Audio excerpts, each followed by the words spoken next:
leadership is being empathic. And this starts with self awareness.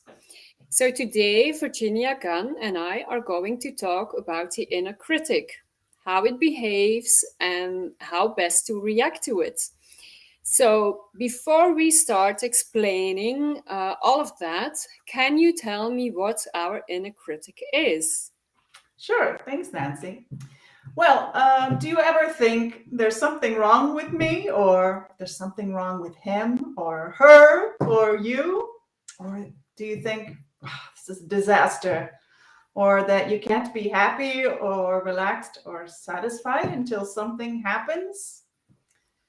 They won't necessarily be these exact words, but rather similar thoughts along these lines. Sometimes this inner monologue is below the surface and we just start feeling bad. But all of this is caused by a little voice in our head, which is our inner critic. And our inner critic is always scanning for something wrong with ourselves or with other people or with our circumstances. Hmm, that's interesting. And does that mean that everyone has an inner critic? Well, not everybody realizes they have an inner critic, but we all do in some form or another. It develops during our childhoods, and it has the important function of alerting us when we need to pay attention to something that's potentially important for our physical or social survival. But for most of us, without realizing it, the inner critic has gotten out of control, and now it limits us more than it helps us. By judging yourself and others and circumstances, you get feelings like guilt and shame and regret, disappointment, anger and anxiety. And there are many chronic conflicts that we have with other people that are fueled by this inner critic of ours because it thinks that everything is life or death, right? So we need to put this character in its place and take back control of our own feelings and actions. We don't want to keep reacting in the same knee-jerk way that we always have our whole lives. We want some freedom from our conditioning, right? But the inner critic doesn't want to relinquish this control. It'll try to justify its existence and convince you that it's your friend. In fact, you might be watching this right now and arguing with me in your head that you need this voice. Hmm. So it sounds like it's in many cases even without realizing it. So if you would have to tell me, how does the inner critic convince us that we need it? Well, there's some thoughts you might have that are really the inner critic trying to justify their existence. So think about if these are familiar to you. Without being pushed by my inner critic, I will get lazy and complacent. Or without judging Hmm. myself, I will not learn from past mistakes and I'll repeat them. Without obsessing over these bad future outcomes, I won't work hard to prevent them. Without me judging others, I'll lose my objectivity and I won't protect my self interest. Or without feeling bad about an undesired outcome, I won't do anything to change things. So maybe these sound familiar to you. I think we all kind of have these thoughts from time to time. And this is the inner critic trying to tell you, hey, you need me, I'm your friend. So it seems to help you. In fact, you can become very successful by pushing yourself with fear and other negative emotions, but the cost is very high. Even when you're successful, you might not experience happiness or peace or even enjoyment of this success, right? Because the inner critic comes along and says, okay, but still, someone else did it better than you did. Or it's fine, but what about that other thing that you messed up? Or you're going to mess up the next thing, right? You're not good enough. And so it's the same when the inner critic is judging you or when it's judging other people, other circumstances. It makes you feel crappy and it's exhausting to have this critic all the time telling you that things are not okay. So it sounds like not a really great place to be. However, it can make us very successful.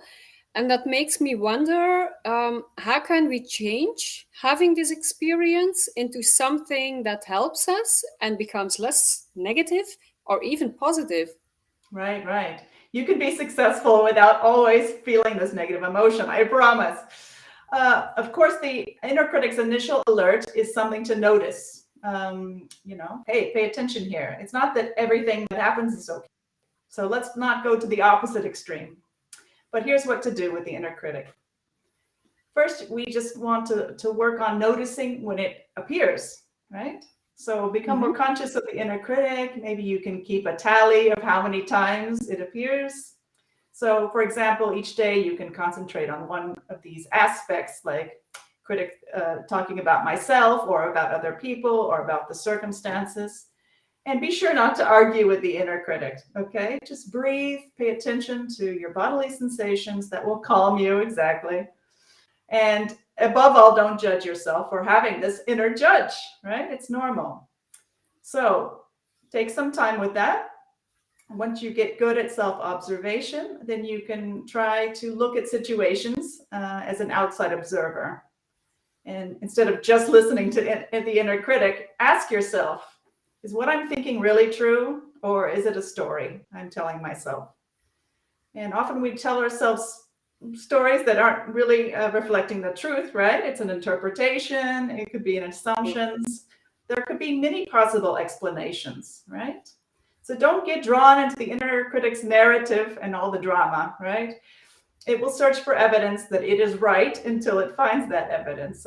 So stop and get some distance. This is really crucial.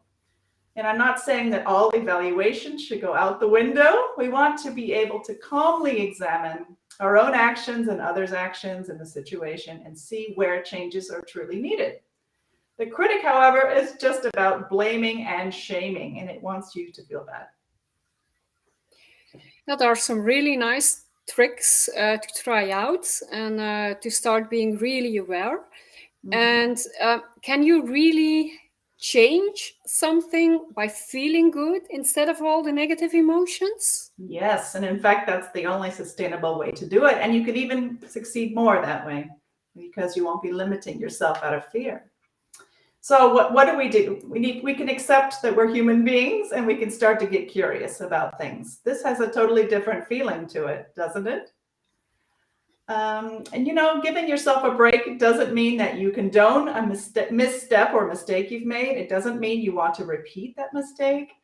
Your harsh inner critic isn't the only thing that keeps you from being lazy and useless. You don't need to suffer. You don't need to feel bad in order to motivate yourself to change. These are common fears, and this is what the inner critic is trying to convince you of, right? So what you can do is try to find things that motivate you that with a pull instead of a push, right? This takes time and practice, but we can learn to kind of calm this inner critic, hear the voice. It's always going to be there, but then you can say, thank you, but I choose to think differently. Yeah. In fact, the best way to make sustainable change is to explore your curiosity and feel proud and good as you're learning. So you can realize that most change and improvement is non-linear, and give credit where credit is due. So learn to see what's positive and focus your attention on this. Okay, so if I conclude our conversation of today, the inner critic is that little voice in our heads that is judging everything, going from what we do, what others do, what our circumstances are. It's developed in childhood to keep us safe. And now it continues to run the show, but it's not really helping us anymore. It limits us. And like everyone has this inner voice, it pushes us through mainly negative emotions like blame and shame. And negative emotions can be helpful to get successful to some extent, but they steal our happiness. And if we want to break the pattern, it is possible by watching our thoughts and becoming more aware of our feelings and focus on bodily sensations, becoming calm so we can get some distance, and then conduct a blameless discrimination and take careful, considered actions as needed. Is that the right conclusion, or do you want to add something? That sounds really good. Right. So let's just keep the inner critic in perspective. It served a purpose at one time.